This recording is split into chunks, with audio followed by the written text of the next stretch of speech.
Amigas y amigos del mundo, bienvenido a su podcast El Casino Global. Desde la última vez que nos vimos, la ruleta dio una nueva vuelta y se detuvo en China, específicamente en la isla de Taiwán, territorio insular histórico de la República Popular China. Taiwán tiene una historia muy hermosa, pero al mismo tiempo una historia de conflicto, de contradicción, de confrontación de China con los imperios occidentales y con el imperio japonés. Recientemente asistimos a la embajada de la República Popular China en Venezuela para la presentación de este libro. Yo lo señalé la semana pasada en mi live. El libro se titula Taiwán, parte inalienable de China,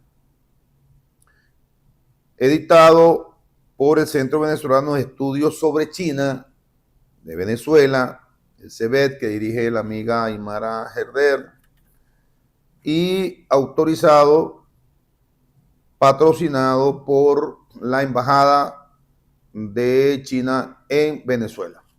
Es un libro donde diversos autores, incluido quien habla, hicimos en breves artículos un análisis desde distintas perspectivas de la situación de Taiwán, la perspectiva geopolítica, la perspectiva histórica, la perspectiva jurídica, la perspectiva de actualidad de un conflicto que las potencias occidentales y mucho más específicamente los Estados Unidos de Norteamérica quieren mantener cuando existen suficientes testimonios históricos, suficientes documentos jurídicos que avalan la inalienable propiedad de China de todo el territorio de Taiwán. Una isla de 35,000 kilómetros cuadrados que está separada del continente de China a escasos 180 kilómetros, mide el estrecho en su parte más ancha, por lo cual es algo de sentido común aplicando lo relativo al derecho internacional, que es territorio de toda la nación china. La historia se remonta a los años 1600. En 1600 ya China ejercía de alguna manera soberanía sobre las islas de Taiwán y las islas de Pescadores. Específicamente en 1864 se estableció allí una prefectura. Taiwán era una prefectura bajo administración de la provincia de Fujian. Y luego, en 1885, Taiwán se convirtió en la 20ª provincia de China.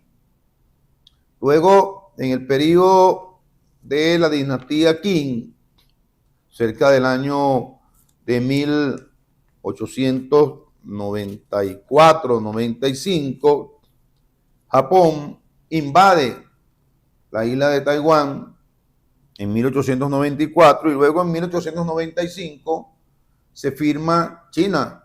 Por la derrota, la dinastía se ve obligada a firmar el llamado Tratado de Shimonoseki, que despoja a China de Taiwán y pasa entonces a ser ocupada y administrada por el belicoso imperio japonés. En esta historia es importante señalar que a partir de 1949, cuando el Ejército de Liberación de China derrota a las fuerzas del general Chiang Kai-shek, general que había sido el heredero del llamado Partido Nacionalista, el Kuomintang, que fue fundado por el doctor Sun Yat-sen. El doctor Sun Yat-sen fue un gran nacionalista chino, fundador de la primera república en China entre 1911 y 1912. Un hombre que, por su amor a su patria, tuvo que convertirse al cristianismo, dicen algunos biógrafos, para recibir el apoyo de su hermano y de la comunidad cristiana de China en Hawái, en Honolulu. Allí el doctor Sun Yat-sen tenía un hermano y cuando él decidió irse de su casa, Sun Yat-sen, el hermano le dijo que solo podía apoyarlo y avalar ese acto de abandonar la familia. Recuerden ustedes que para los chinos el amor filial es algo sagrado y la atención de los hijos a sus padres, sobre todo viejos, es algo realmente digno de elogio, ¿no? Es parte de la cultura ancestral de China.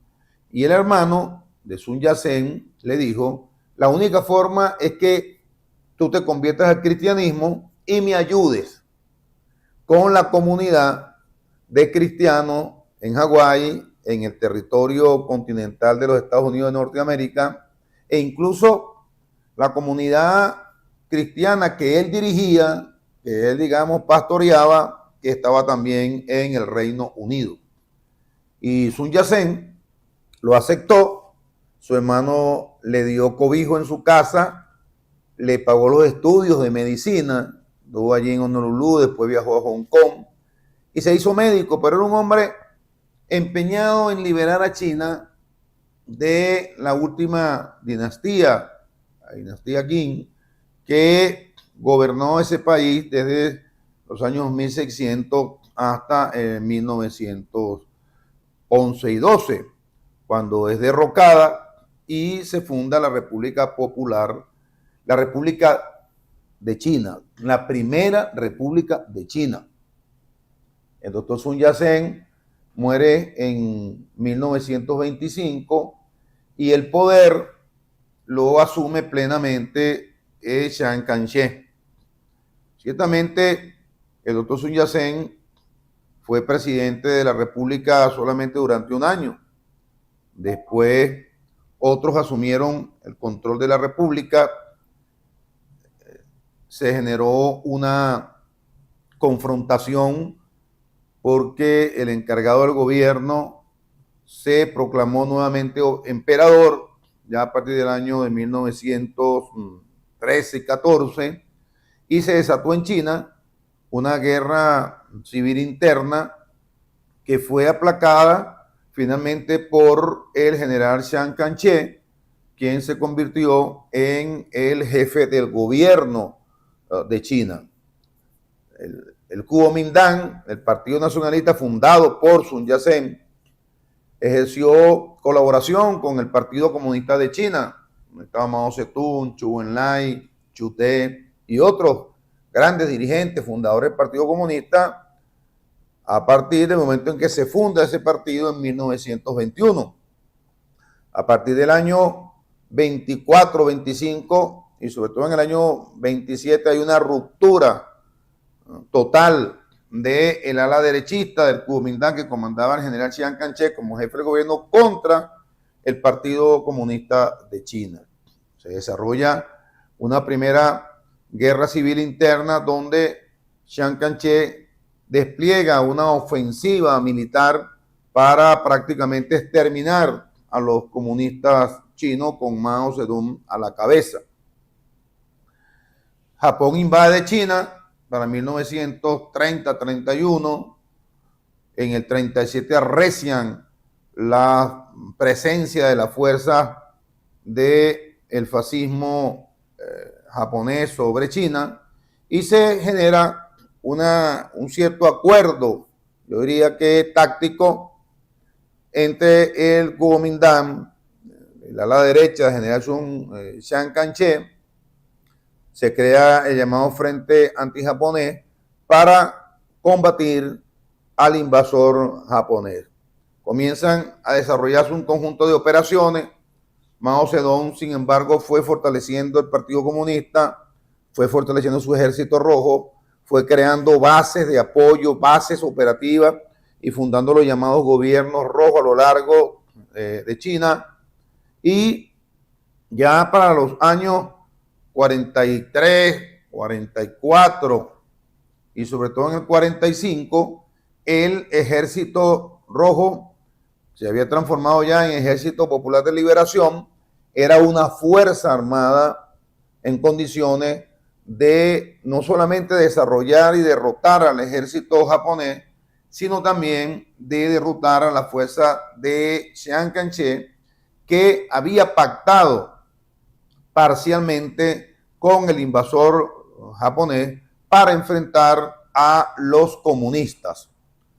Una vez que Japón es derrotado en la Segunda Guerra Mundial y como parte de la ofensiva fundamental del Ejército de Liberación, con Mao Zedong a la cabeza, se genera una Segunda Guerra Civil que va del año 45 al año 1949, fecha en la cual el Ejército de Liberación derrota a la fuerza del general Chiang Kai-shek y lo obliga a replegarse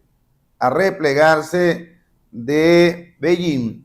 Este se repliega con las escasas fuerzas que le quedaban hacia la isla de Taiwán y allí él proclama la República de China. Mao Zedong proclama en el año 49, en septiembre, 1 de septiembre del año 1949, la República Popular China. Recuerden ustedes que quien heredó prácticamente el poder en la Primera República, como he dicho, fundada por el doctor Sun Yat-sen, ¿no?, a quien después del año 16 persiguieron, intentaron asesinar varias veces, fue el general Chiang Kai-shek. Mao funda la República Popular China y comienza un proceso de conflicto de nuevo conflicto con general Chiang Kai-shek, que estaba refugiado en la isla de Taiwán. Sin embargo, con la capitulación de Japón y antes de esa capitulación, en el año 45, de la rendición absoluta de Japón, ya en el año 1943, en víspera de la terminación de la Segunda Guerra Mundial y de la derrota definitiva del fascismo alemán, del nazismo alemán, del fascismo italiano y del fascismo del imperio belicoso de Japón, se realiza una conferencia en el Cairo en 1943, donde se señala que los territorios que le habían sido arrebatados a China de manera ilegal, por la fuerza, por la violencia, al término de la Segunda Guerra Mundial, tenían que regresar nuevamente a la jurisdicción y a la potestad de la República Popular China. Esta declaración del Cairo es ratificada después en el año 45 en la conferencia de Potsdam, donde se ratifica que las condiciones establecidas en la declaración del Cairo serían ejecutadas y la soberanía japonesa quedaría limitada solamente a las islas de Hondo, Hokkaido, Kyushu, Kikop, y prácticamente se ratifica la soberanía por parte del gobierno de la República Popular China de la isla de Taiwán. De manera que desde el término pues, de la Segunda Guerra Mundial, Taiwán es por acuerdo de las grandes potencias territorio insular de la República Popular China. Sin embargo, el imperialismo norteamericano, en ese doble juego que siempre realiza con los países a quienes ellos pretenden siempre dominar, habían aceptado Estados Unidos y otras naciones la representación de Taiwán, a quien llamaban China Taipei por su capital, China Taipei, en la Asamblea General de las Naciones Unidas y en el Consejo de Seguridad de las Naciones Unidas.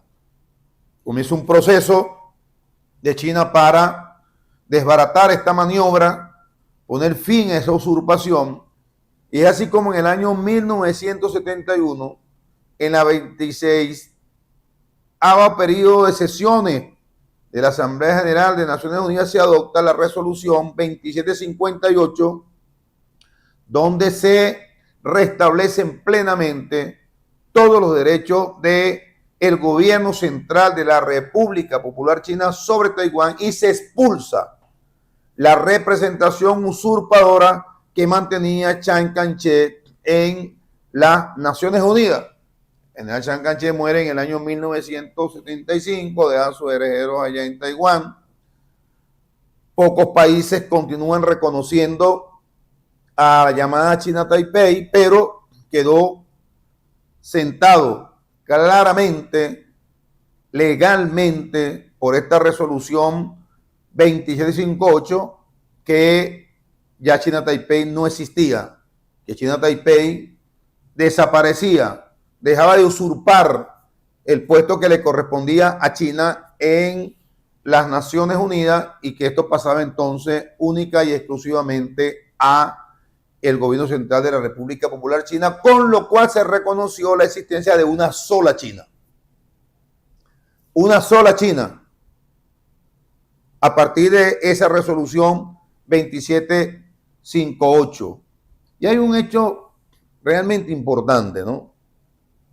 Henry Kissinger, que fue uno de los promotores de restablecimiento de relaciones diplomáticas entre China y los Estados Unidos de Norteamérica, señaló en su libro titulado China que en la época en que se comenzaban a discutir, se comenzaban a hacer los primeros contactos secretos a partir del año 69 para el restablecimiento de relaciones, tanto en quienes estaban en Taiwán usurpando la posición de la República Popular China en las Naciones Unidas, como el gobierno central de la República Popular China, desde luego, nunca estuvo en discusión que Taiwán era territorio de China. Nunca eso estuvo en discusión. Incluso la gente de Taiwán nunca, del llamado gobierno de Taiwán, nunca puso en duda que Taiwán era territorio de China. El problema estaba en el reconocimiento del gobierno, no era en el hecho de que se discutiera el que Taiwán seguía siendo de manera inalienable territorio de China. Y luego, en una declaración que se hizo también en Shanghái en el año, creo que esta fue en el año 71, en una visita que también hizo 71-72, visita que hizo el presidente Nixon a China, se produjo un comunicado que se conoce como el comunicado de Shanghái, que dice, Kissinger en su libro, le llevó 2 noches enteras a redactar, y que yo voy a leer. Esta declaración de Shanghái dice: la parte de Estados Unidos declara, Estados Unidos reconoce que todos los chinos de un lado y del otro del estrecho de Taiwán afirman que no hay más que una sola China. Miren esto. Habitantes de los 2 lados del estrecho, y que Taiwán forma parte de ella. El gobierno de Estados Unidos no discute esta postura. Reafirma su interés en un acuerdo pacífico sobre la cuestión de Taiwán llevada a cabo por los propios chinos. Es decir, este comunicado ya hablaba de una sola China. Nunca se puso en duda la propiedad de China sobre el territorio de Taiwán. Pero luego, en un comunicado conjunto del año 1978, comunicado conjunto de China y los Estados Unidos sobre el establecimiento de relaciones diplomáticas, se dice que el gobierno de los Estados Unidos de América reconoce la posición china de que solo hay una China y que Taiwán es parte de China. Esta es otra declaración conjunta de Estados Unidos y China y el gobierno central de la República Popular de China en el año 1978. De manera que estos documentos, Conferencia del Cairo, ratificación en la Conferencia de Potsdam, Conferencia y Declaración Conjunta de Shanghái, Resolución 2758, Comunicado Conjunto de Estados Unidos, China, también del año 1978. Todos esos documentos reconocen que Taiwán es un territorio inalienable e imprescriptible de la República Popular China.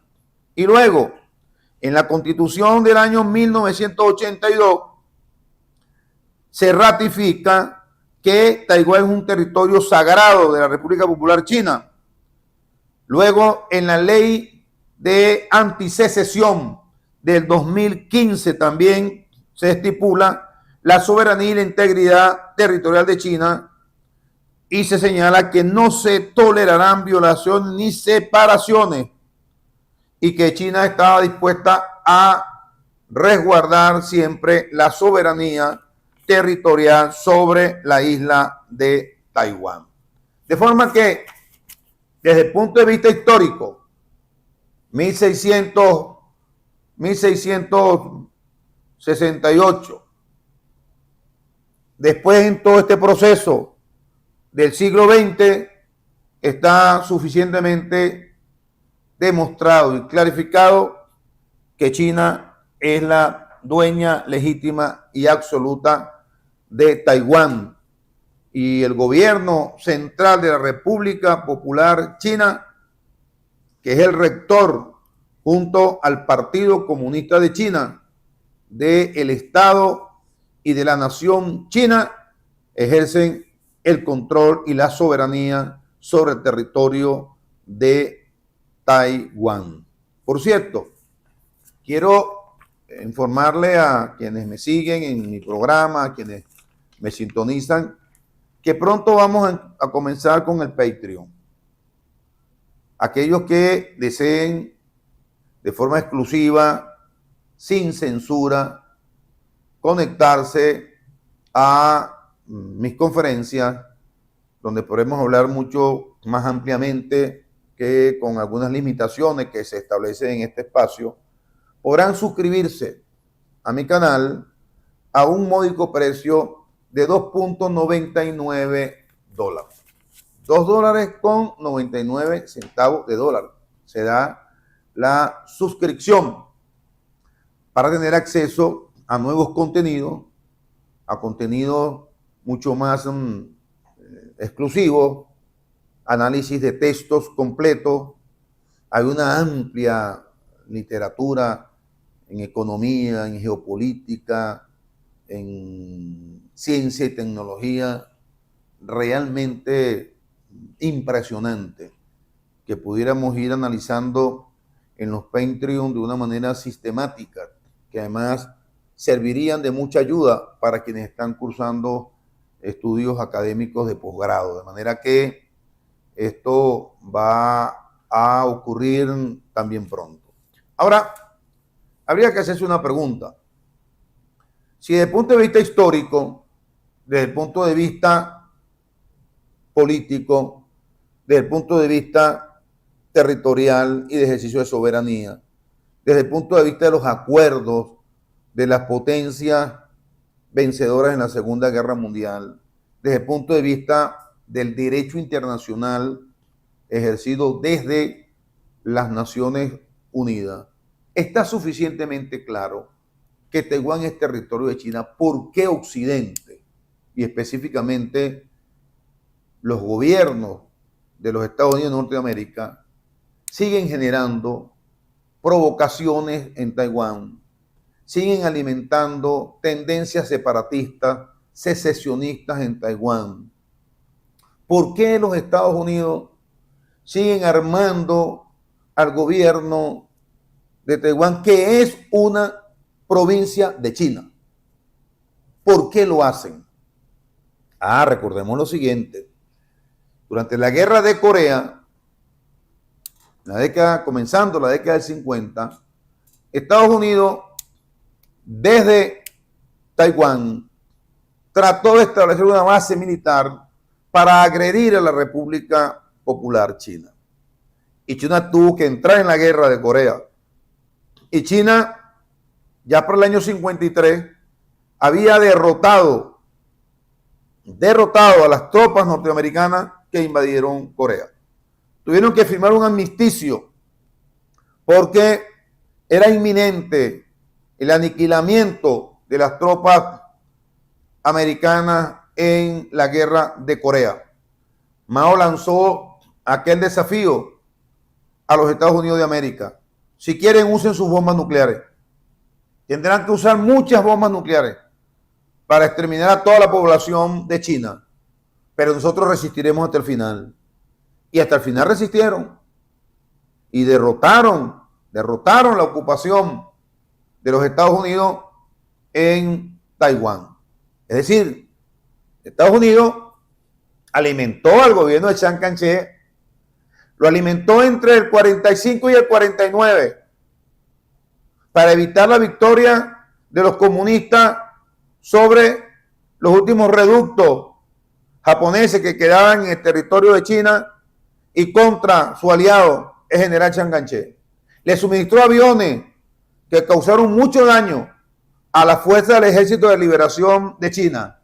Pero con todo y ese apoyo, el Ejército de Liberación Nacional de China derrotó a la fuerza del general Chiang Kai-shek, apoyada por Occidente, por el Reino Unido y por los Estados Unidos de Norteamérica.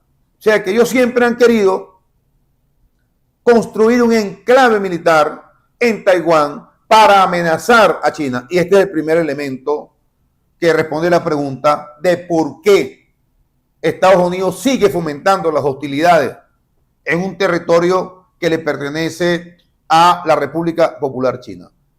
Estados Unidos sueña con establecer, al igual que lo soñó con Ucrania, establecer en Taiwán una base para instalar allí armas ofensivas que amenacen y contra el gobierno de la República Popular China.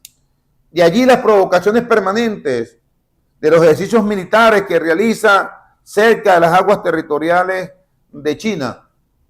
De allí que el año pasado la presidenta del Congreso norteamericano, la señora Nancy Pelosi, visitó Taiwán y ofreció aumentar la venta de armas a Taiwán sobre pretexto de las amenazas del gobierno de la República Popular China, legítimos dueños de Taiwán, en el estrecho, que según ellos amenaza la soberanía, la integridad territorial y al gobierno de Taiwán. Algo realmente insólito, sin ningún tipo de justificación, sin ningún tipo de argumento, para tratar de que China se descuide e instalar allí una base militar, naval, aérea, que amenace la seguridad y la integridad territorial de China, la conducción del Partido Comunista y del gobierno central de la República Popular de China. Además de este objetivo, que es un objetivo geopolítico fundamental, hay detrás de todo esto también un objetivo geoeconómico. Taiwán y China tienen un comercio que ha aumentado de una manera impresionante en los últimos años.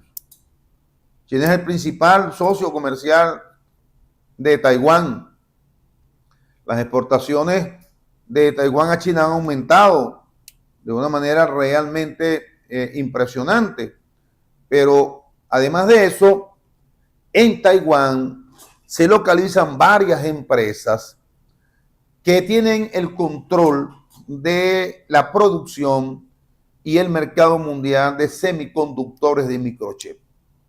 Me refiero, entre otras, a la empresa TSMC, empresa que domina el 50% de la producción y el mercadeo de los semiconductores, que son esenciales, fundamentales para el desarrollo de la inteligencia artificial, para el desarrollo de los instrumentos bélicos de guerra, para el desarrollo de la computación y para la supremacía en las llamadas tecnologías disruptivas de este nuevo modo tecnológico que viene desarrollándose sobre todo en la última década, en la segunda década de este siglo XXI. Y China, por si esto fuera poco, controla cerca del 90% de la cadena de suministro de los minerales tierras raras, que también algunos de ellos se emplean en la industria de semiconductores, pero que son sumamente vitales, decisivos para la construcción de satélites, porque son minerales altamente conductores de energía, de misiles, del desarrollo de la computación. De manera que, controlando Taiwán la producción y las ventas del 50% de los semiconductores, y controlando China el 90% de la cadena de suministros de minerales tierras raras, Estados Unidos pretende dislocar esa relación estratégica que existe en un territorio, como ya dije, que es inalienable de China. Hay una guerra importante por el control de estos minerales y por el control de la tecnología comunicacional y los nuevos desarrollos de inteligencia artificial. Estados Unidos no solamente busca cercar a China, estableciendo enclaves militares en la isla de Taiwán, además de entretenerla, de focalizarla, manteniéndole allí un conflicto eterno, un conflicto permanente en sus aguas territoriales. Busca, además de eso, el control económico en un área industrial donde hoy se desarrolla de verdad una guerra impresionante como nunca antes lo había conocido la humanidad. Tanto es así que China acaba de responder a los aranceles de 100% que pretende imponer Donald Trump a los productos chinos con un boicot en la venta de minerales tierras raras a los Estados Unidos. Ha establecido nuevas restricciones a las empresas públicas y privadas que comercializan estos minerales, que están vinculadas a la industria de extracción, procesamiento de estos minerales y su exportación hacia el mercado estadounidense. Con eso ha temblado el mercado de la computación en los Estados Unidos de América y la industria militar.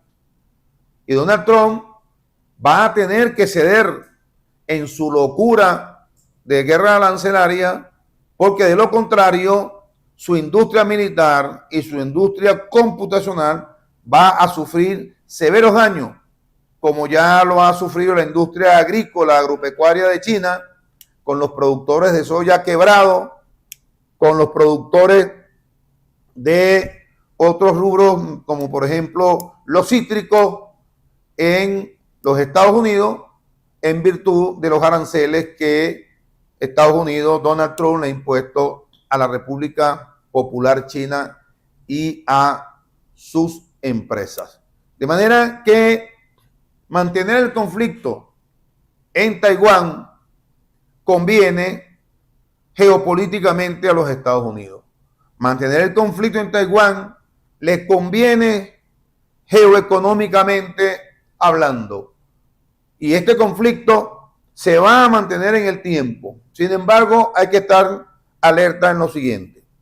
No solamente en el desarrollo de la capacidad militar de China, evidenciada en el desfile con motivo de los 80 años de la derrota del fascismo japonés y la gran contribución de la República Popular China en la Segunda Guerra Mundial, sino que además en las resoluciones del 20 Congreso del Partido Comunista de China quedó claramente establecido que China se reserva el uso de la fuerza militar para evitar el secesionismo y el separatismo que Occidente alimenta en Taiwán. Antes China hablaba solo de la reunificación pacífica de su territorio. Y cuando Deng Xiaoping acuñó aquella política de un país, dos sistemas, lo dijo muy claro. Cuando Taiwán, Hong Kong y Macao regresen al ejercicio pleno y soberano como territorios de China, respetaremos el sistema capitalista que hay en esos países y mantendremos en el territorio continental el socialismo. Lo que no vamos a tolerar nunca es que esos territorios, en el caso de Japón, territorio pleno de China, igual que Macao, no vamos a permitir, dijo, que el separatismo o el secesionismo siga presente y trate de desmembrar a la República Popular China. Este cambio drástico en la visión tiene que ver con el aumento de las provocaciones, el aumento de recursos para el separatismo en China y con este poderío militar que se evidenció en ese gran desfile con motivo de los 80 años de la derrota del fascismo. Nadie debe dudar de que China está dispuesta a emplear la fuerza militar para sofocar cualquier tipo de intención separatista y de desmembramiento del legítimo e histórico territorio de la República Popular de China. Veremos el desarrollo de los acontecimientos.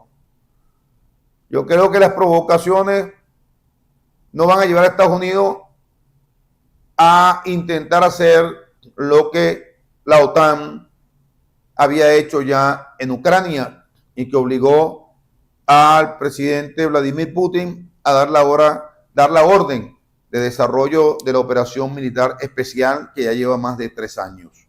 Ya se ha convertido verdaderamente en una guerra y en la puerta de una cuarta guerra mundial. Estados Unidos juega con candela en el estrecho de Taiwán.